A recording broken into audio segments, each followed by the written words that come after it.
ज़रूरत किसको है, पॉजिटिव पर्सपेक्टिव लेके चलना पड़ेगा। 10% कोटा पे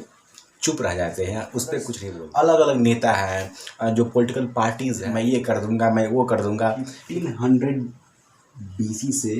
अप्रॉक्स आप देखोगे तो 600 BC के आसपास वो कंप्लीट नहीं कर सकते हैं। देखिए, जब भी रिजर्वेशन की बात आती है तो लोगों के मन में एक सवाल आता है कि आखिर रिजर्वेशन की ज़रूरत किसको है। आखिर रिजर्वेशन जो मिल रहा है SC ST और OBC वाले लोगों के लिए, तो एक्चुअल में ये कहाँ तक सही है? क्योंकि जो जनरल वाले लोग हैं उनका मानना है कि ये तो उनके साथ डिस्क्रिमिनेशन है। लेकिन अगर आप जब भी क्या होता है कि इस पे आप बात करने की कोशिश करोगे, डिबेट करने की कोशिश करोगे, तो जिन लोगों को तो रिजर्वेशन मिला है तो ये तो इसके पक्ष में बात करते हैं। लेकिन जिन लोगों को क्या होता है कि इनसे फ़ायदा नहीं हुआ है, वो इसके अगेंस्ट में एक गुस्सा लेके चलते हैं। लेकिन एक्चुअल में क्या होता है कि अगर आप उसको समझना चाहते हैं तो क्या होता है कि आपको एक डिटेल्स और एक पॉजिटिव पर्सपेक्टिव लेके चलना पड़ेगा रिजर्वेशन को लेकर। तब जाके क्या होता है कि आप रिजर्वेशन के असली मायनों को समझ पाओगे। तो आज की इस वीडियो में हम यही बात करने वाले हैं कि जो रिजर्वेशन है वो किसको दिया गया, क्यों दिया गया और एक्चुअली इसके पीछे रीजन क्या था। तो फर्स्ट ऑफ ऑल बात करते हैं जो रिजर्वेशन के जो टॉपिक है आज के, ये काफ़ी ज़्यादा इम्पोर्टेंट टॉपिक है। देखिए, जो रिजर्वेशन है उसको हम समझे इससे पहले क्या होता है कि हम जो इंडिया की पॉपुलेशन है उसको अच्छे समझते हैं कि जो इंडिया की हमारी पॉपुलेशन है उसमें अगर आप देखोगे तो किस हिसाब से कितने कितने परसेंट जो क्लासेस के जो लोग हैं वो डिवाइडेड है, उसके हिसाब से कितने किन को रिजर्वेशन मिला है, ये सभी डिस्कस करते हैं। अब आप देखोगे तो 2011 के सर्वे के अकॉर्डिंग अप्रॉक्स जो पॉपुलेशन थी इंडिया की 121 करोड़ थी, जिसमें आप देखोगे तो 20 करोड़ जो थे वो SC थे और 10 करोड़ थे वो ST थे, और बाकी जो 52 मतलब आप देखोगे तो अप्रॉक्स बहुत सारे जो OBC की जो डाटा है उसके लिए थोड़ा सा कंट्रोवर्सी है, थोड़ा सा मतलब आप मतलब कि एक एग्जैक्ट डाटा उसको नहीं निकल पाया। लेकिन आप मोटा मोटी तौर पर मिलाओगे तो SC और ST और OBC को मिलाया गया जो जनसंख्या है वो टोटल 75 मतलब कि यानी आप देखोगे तो OBC को मिला के अप्रॉक्स 75% क्या होता है कि जो पॉपुलेशन है वो इंडिया में बैकवर्ड क्लास की है, और बाकी जो 25% है वो जनरल वालों की है। अब एक्चुअल में क्या होता है कि अब इन लोगों को कैसे कैसे रिजर्वेशन मिला, आप थोड़ा आगे देखते हैं। तो जो यहाँ पर 20% मतलब कि जो SC है उनको 16.63% का रिजर्वेशन मिला, और जो ये 10 करोड़ ST है इनको मिला 8.61% का रिजर्वेशन, और इसके साथ जो OBC है उनको मिला 27% रिजर्वेशन। अब आगे क्या होता है कि अब बात देखोगे तो जो अनरिजर्व क्लास है, और इसके साथ ही मैं जो EWS मिला 10% इसके बारे में बात करूंगा। लेकिन इससे पहले क्या होता है कि जो बहुत सारे लोगों के मन में जो खासकर जो जनरल वाले लोग हैं जो ऊपर मतलब कि आप देखोगे तो ब्राह्मण है, क्षत्रिय हैं, उसमें से कुछ जो क्लासेज हैं वो क्या करते हैं कि मतलब बहुत सारे अपने आर्गूमेंट्स देते हैं कि जो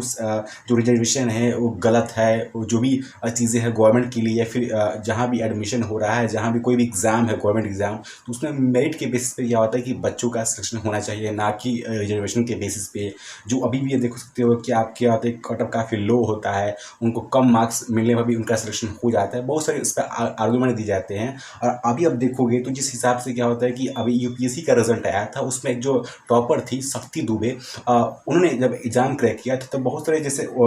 जनरल वाले के जो क्लास थे और जो उनके मतलब बच्चे थे जो खासकर UPSC की प्रिपरेशन कर रहे थे, उसमें एक तरह से क्या होता है उन्होंने स्टेटमेंट दिया कि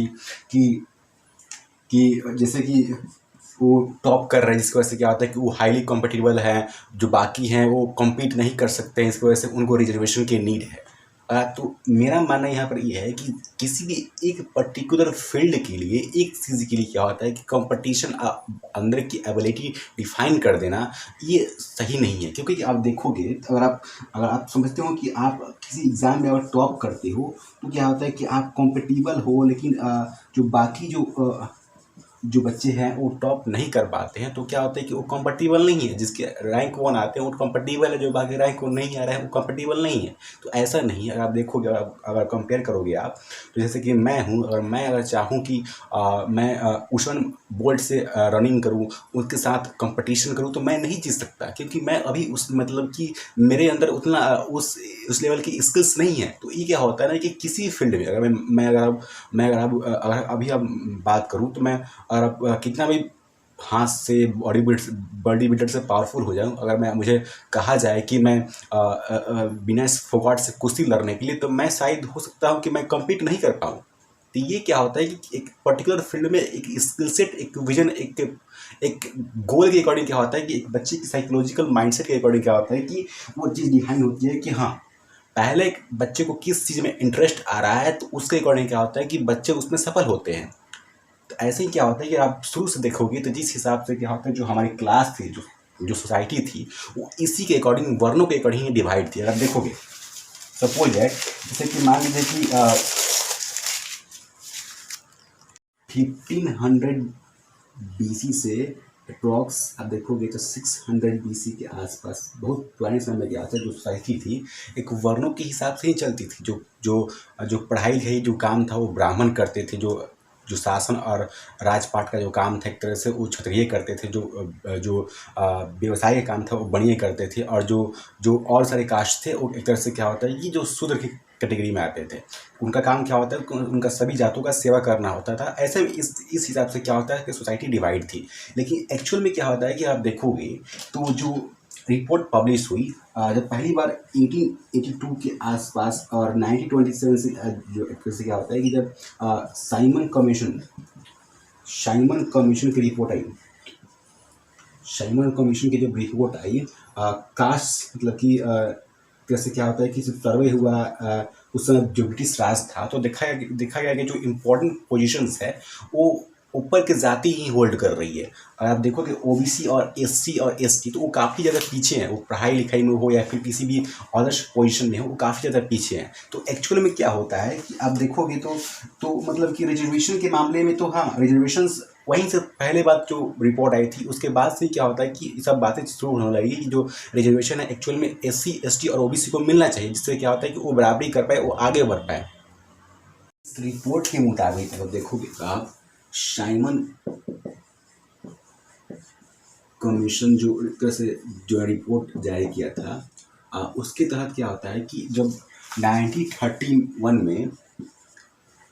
डिसाइड हो गया था कि मतलब कि जो ओबीसी है और एससी और एससी है, एसटी है, उनकी जो तरह से जो रिप्रेजेंटेशन है वो काफ़ी ज़्यादा कम है। ऐसे में क्या हो गया, 1931 में एक रिपोर्ट है, सेंसस की रिपोर्ट सामने आई मंडल कमीशन की। तो उसमें क्या होता है कि पाया गया कि जो 52% तो ओबीसी जो है वो क्या होता है कि इसमें से ओनली 12% जो ओबीसी हैं वो गवर्नमेंट सेक्टर में क्या होता है कि एम्प्लॉयड हैं। तो ऐसे में जो इनका रिप्रेजेंटेशन है वो काफ़ी कम है। अब इस मामले को लेकर एक तरह से क्या होता है, आप देखोगे तो जो रिजर्वेशन था, इस विषय पे क्या होता है कि जो भी फ्रीडम फाइटर्स थे उन्होंने और जो नेताएं थे अपने ने अलग अलग तरीके से अपनी जो आइडियोलॉजी है वो शेयर की, अलग अलग तरीके से रिजर्वेशन को अप्लाई करने के लिए, और ओबीसी और एसटी के लिए, जो एससी एसटी है उसको बराबरी में लाने के लिए बहुत सारे प्रयास किए थे। जैसे कि आप महात्मा गांधी के बारे में देखोगे तो महात्मा गांधी ने फर्स्ट बार क्या होता है कि इसको रिकॉग्नाइज किया था, और उन्होंने काफ़ी सारे प्रयास किए। उसमें उन्होंने एससी और एसटी के लोगों को हॉरिजन कहा, और ऐसे क्या होता है कि आप देखोगे तो जो डॉक्टर भीमराव जो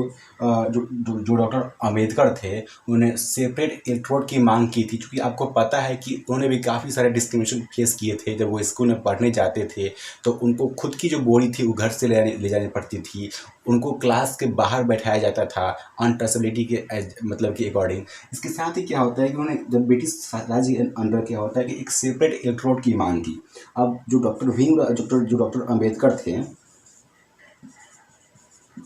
इनके आइडियज़ के अकॉर्डिंग क्या होता है कि जो महात्मा गांधी थे वो उनकी जो आइडियोलॉजी थी वो मैच नहीं खाई, जिसकी वजह से क्या होता है कि इन दोनों के बीचों में एक तरह से क्या होता है कि एक गैप, आइडियोलॉजिकल गैप है, जिसकी वजह से क्या होता है कि दोनों बीच में क्या होता है आपस में भिड़ गए। ऐसे में क्या होता है कि महात्मा गांधी फास्ट पे बैठ गए, भूख हड़ताल में बैठ गए, और फाइनली बाद में डॉक्टर अम्बेडकर को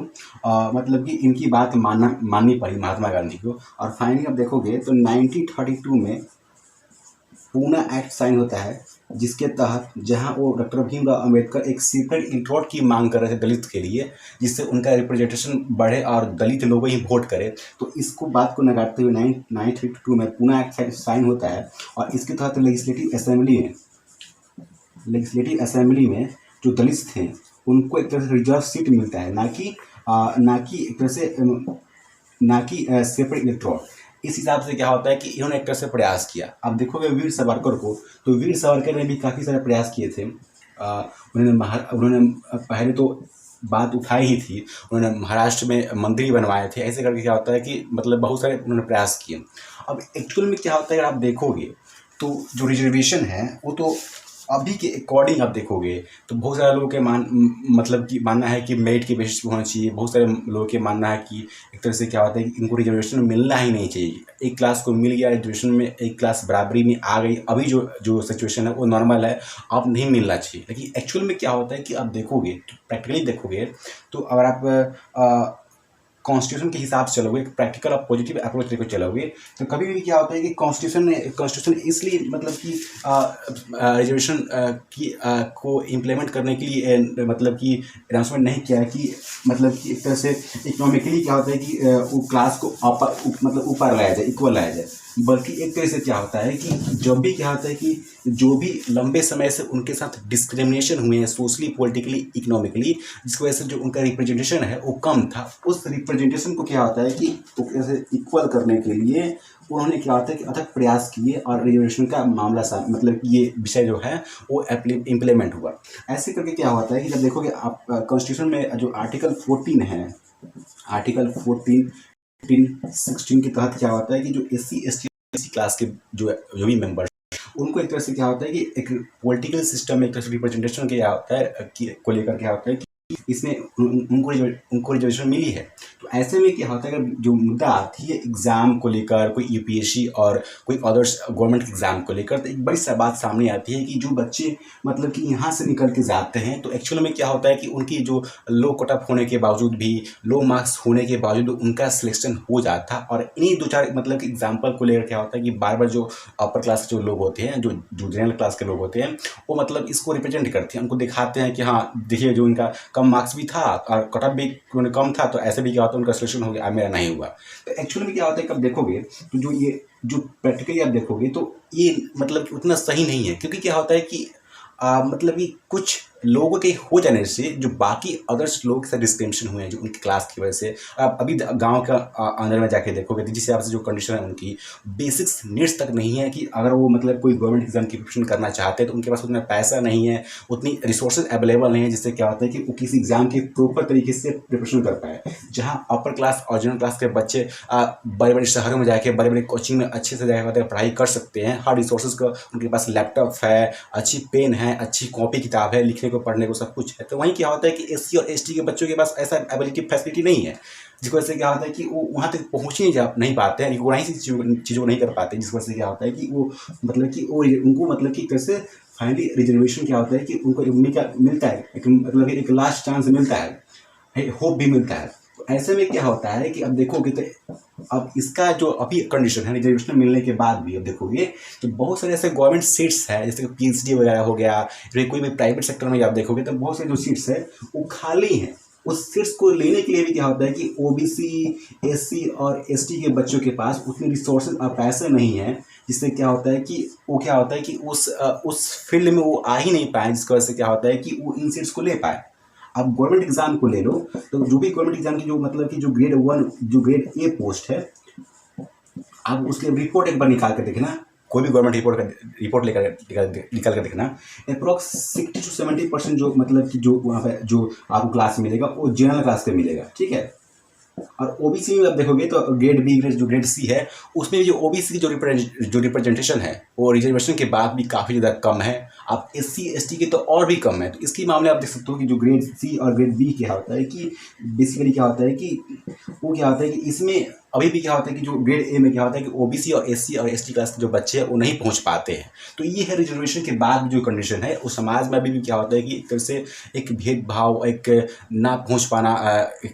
एससी और एसटी की मतलब कि उस अपर लेवल तक। तो ये क्या होता है कि रिजर्वेशन का मेन पर्पस यही है कि इकोनॉमिकली पॉलिटिकली जो भी हरास्ट सोसाइटीज़ है उनको एक इक्वल स्तर पर ला के खड़ा करना, जिससे क्या होता है कि उनका सही रिप्रेजेंटेशन हो सके। क्योंकि एक तरह से आप कॉन्स्टिट्यूशन हमारी एक तरह से क्या होता है कि हमारे देश को एज अ फैमिली की तरह ट्रीट करती है। जिस हिसाब से क्या होता है हम अपने फैमिली में लोगों को ट्रीट करते हैं इक्वली, तो उस हिसाब से क्या होता है कि जो हमारी कॉन्स्टिट्यूशन है सभी लोग को इक्वली ट्रीट करती है। तो ये यहाँ पर ये कहना उचित नहीं होगा कि जो रिजर्वेशन है गलत है, अनफेयर है, डिस्क्रिमिनेशन है अपर क्लास लोगों के लिए। बल्कि अगर आप देखो तो लंबे समय से 100 सालों से क्या होता है कि उनको रिजर्वेशन मिला। फिर भी क्या होता है कि अगर आप अभी देखोगे तो उनको रिजर्वेशन के लिए ऐसे मतलब की बातें करते हैं कि एससी एसटी को रिजर्वेशन मिल रहा है वो अनफेयर है, उनको मतलब कि इकोनॉमिकली मिलना चाहिए, उनको ऐसा नहीं मिलना चाहिए कि हाँ गवर्नमेंट जॉब में कोई पढ़ाई लिखाई में क्या होता है उनको मिले रिजर्वेशन। यही लोग जब ईडब्ल्यूएस के 10% कोटा पे चुप रह जाते हैं, उस पर कुछ नहीं बोलते हैं। लेकिन एक्चुअल में अगर देखोगे आप तो एससी एसटी कितना पीछे है इस बात का जो आप अंदाज़ा नहीं लगा सकते। क्योंकि अगर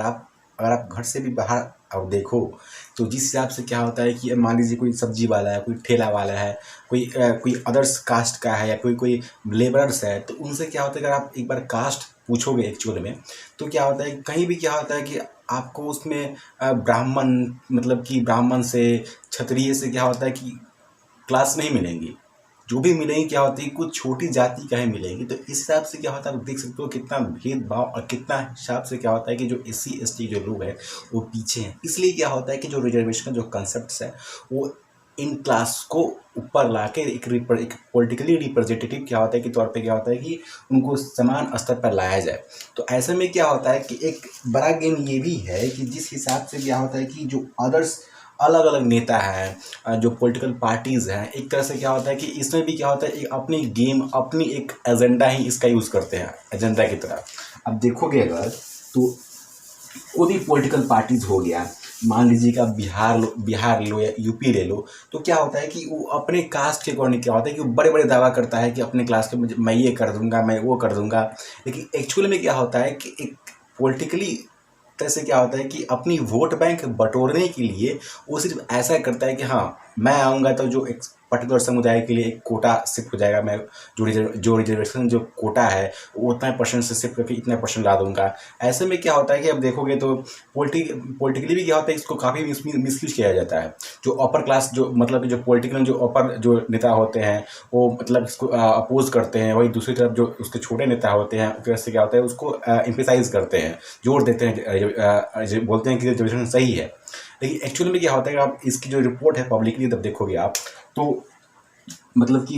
इसलिए क्या होता है कि गवर्नमेंट जो भी जॉब के एम्प्लॉई थे उसमें 400 आरटीआई फाइल किया गया। अब आरटीआई क्या होता है, राइट टू इन्फॉर्मेशन। इसके थ्रू क्या होता है कि चेक किया गया है कि जो भी गवर्नमेंट एम्प्लॉई है वो किस किस कास्ट और किस किस कैटेगरी से आते हैं। तो उनको पता चला है कि जो भी मैक्सिमम जो टॉप ए रेट के जो एम्प्लॉई हैं उनमें से क्या होता है कि मतलब कि मैक्सिमम क्या होता है कि सभी क्या होता है कि जनरल क्लास से हैं। तो ऐसे में क्या होता है कि जो ओबीसी और यहाँ पर एससी और एसटी हैं वो तो पीछे छूट गए।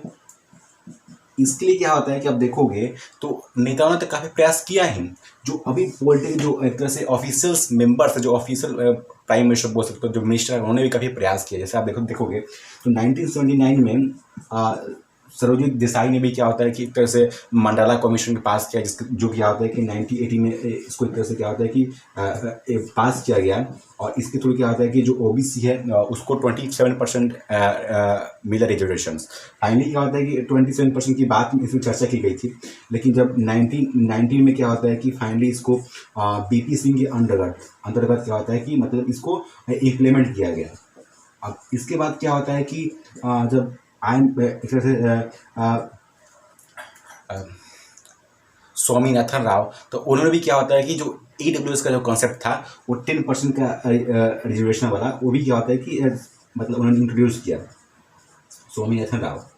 और स्वामीनाथन राव क्या होता है कि 10% का जो रिजर्वेशन था ईडब्ल्यूएस के लिए उन्होंने यहीं से क्या होता है कि इम्प्लीमेंट किया। तो आप देख सकते हो क्या होता है कि जो रिजर्वेशन है वो इकोनॉमिकली वीकर के साथ साथ क्या होता है कि जो सोशली पॉलिटिकली तरह से क्या होता है उनका जो रिप्रेजेंटेशन है, उनका हक जो मारा गया है, इसी के लिए क्या होता है कि जो हमारी कॉन्स्टिट्यूशन है वो इस रिजर्वेशन को जो कॉन्सेप्ट को उसको इम्प्लीमेंट करती है। तो यहाँ बात ये कहने वाली नहीं है कि कोई कंफर्टेबल नहीं है, उसके अंदर क्षमता नहीं है कि उनको मेरिट के बेसिस से मिलना चाहिए, वो इकोनॉमिकली मतलब कि वो मिल गया तो मिल गया, अब नहीं मिलना चाहिए। तो ये बात क्या एक तरह प्रैक्टिकली सही नहीं है। अभी भी क्या होता है काफ़ी सारे ऐसे SC और ST हैं, बहुत सारे जो OBC क्लासेस हैं वो काफ़ी ज़्यादा पीछे है, उनके पास उतना फैसिलिटीज़ और एक पैसे नहीं है कि वो आगे बढ़ के उस चीज़ को सिक्योर कर पाएँ और ले पाएँ। और ऐसा भी नहीं कि किसी इंडिविजुअल्स के पास, किसी फैमिली के पास अगर वो सरकारी जॉब आ गए तो बाद में क्या होता है कि वो अपनी कास्ट को छुपा पाएगा, उसके साथ वो कास्ट हमेशा रहेगा। और अगर कास्ट को लेकर उसके साथ हमेशा भेदभाव होता रहेगा।